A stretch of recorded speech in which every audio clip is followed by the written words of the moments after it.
করোনায় community transmission ইতোমধ্যে হয়ে গেছে, এমন অভিমত রাজ্যের বিজেপি বিধায়ক সুদীপ রায় বর্মণের। তিনি এ নিয়ে চিঠি দিয়েছেন মুখ্যমন্ত্রী বিপ্লব কুমার দেবকে। তার সাজেশন, বাইরে থেকে যারা আসছেন তাদের টেস্টের রেজাল্ট না আসা পর্যন্ত সরকারি কোয়ারেন্টিনে রাখা হোক তাদের। এটা না হলে ব্যাপকভাবে ছড়িয়ে পড়বে রাজ্যে।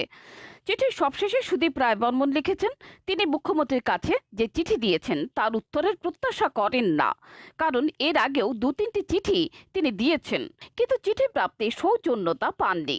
হয়তো মুখ্যমন্ত্রী ব্যস্ত রয়েছেন বলে অভিমত সুদীপ বর্মণের।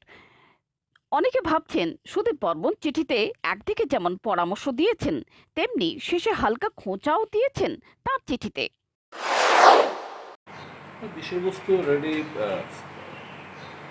জনগণ জেনে যাচ্ছে। মুখ্যমন্ত্রীকে আমার লেখার উদ্দেশ্য হচ্ছে কিছু প্রস্তাব ওনার কাছে আমি রেখেছি, কারণ আমরা দেখতে পাচ্ছি দিনকে দিন আমাদের এই পজিটিভ কেসগুলো, কোভিড-19 পজিটিভ কেসগুলো দিনকে দিন আমাদের রাজ্যে বেড়ে চলছে। এপ্রিল মাসের 6 তারিখ অবধি যেখানে একজন রোগী পজিটিভ আক্রান্ত ছিল, মে মাসের 26 তারিখ পর্যন্ত 232 জন আক্রান্ত ছিল পজিটিভ কেস। হঠাৎ করে এই জুন মাসে এসে আমরা দেখলাম প্রায় 803 পজিটিভ কেসেস। এর মধ্যে যদিও বেশ কয়েকজন রিলিজ হয়ে গেছেন, 192 জনের মতো ডিসচার্জ হয়ে গেছেন। তারপরেও আমার কাছে যে তথ্য রয়েছে সেটা হচ্ছে এখনও 603 জন পজিটিভ বিভিন্ন কোভিড হসপিটালে, কোভিড কেয়ার সেন্টারগুলোতে অ্যাডমিশন রয়েছে। প্রতিদিন আমরা দেখতে পাচ্ছি কোনো দিন 151, কোনো দিন 101, কোনো দিন 49, কোনো দিন 53 জন করে দিনকে দিন বেড়েই যাচ্ছে। তো এটা হওয়ার কারণ অনুসন্ধান করে দেখলাম যে কমিউনিটি একটা ট্রান্সফারের একটা কিন্তু কমিউনিটি ট্রান্সফার ইতিমধ্যে হয়ে গেছে। হওয়ার কারণটা হচ্ছে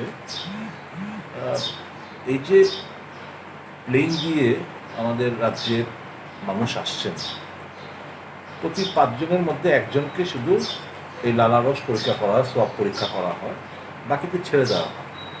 তো এসিম্পটোমেটিক কেসগুলো, মানে আমার কোনো সর্দি কাশি জ্বর নেই, থার্মাল থার্মোমিটার দিয়েও এগুলোকে মাপা যায় না, আমার কোনো সিমটম নেই, আমি জানি না, কিন্তু আমি ক্যারিয়ার হয়ে আরও 10 জনকে, আরও শত শত লোককে আমি তাদেরকে এই কোভিড-19 পজিটিভ করার ক্ষেত্রে আমি একটা ক্যাটালিস্টের ভূমিকায় আমি অবতীর্ণ হয়েছি, যারাই পজিটিভ। তো আমি রিকোয়েস্ট করেছি যে যারাই ট্রেন দিয়ে আসুক, প্লেন দিয়ে আসুক, গাড়ি করে আসুক, তাদেরকে সবাইকে পরীক্ষার আওতায় আনা হোক, আর পরীক্ষা করে যেন ছেড়ে দেওয়া না হয়। 1-2 দিনের মধ্যেই তো রেজাল্টটা চলে আসছে। তো 1-2 দিন যদি আমরা ওই ইনস্টিটিউশনাল কোয়ারেন্টাইন, সরকারিভাবে যে কোয়ারেন্টাইন সেন্টারগুলো রয়েছে সেখানে যদি রেখে পরীক্ষা করার পর রেজাল্ট জানার পর যারা নেগেটিভ তাদেরকে আমরা হোম কোয়ারেন্টাইনের জন্য ফার্দার 14 দিনের জন্য তাদেরকে আমরা বাধ্য করতে পারি, আর যারা এর মধ্যে পজিটিভ এসছে তাদেরকে আমরা দেনের এই কোভিড কেয়ার সেন্টার কিংবা কোভিড হসপিটালে আমরা শিফট করতে পারি।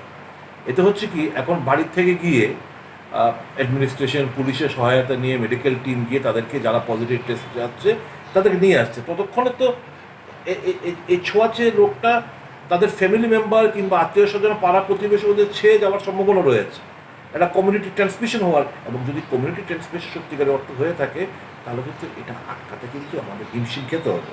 তো মুখ্যমন্ত্রীকে চিঠি লেখার উদ্দেশ্য একটাই, যে আপনি দয়া করে এই জিনিসগুলো বিবেচনা করে আপনি যথাযথ পদক্ষেপ গ্রহণ করার জন্য। Pure Report, Channel Din Raat।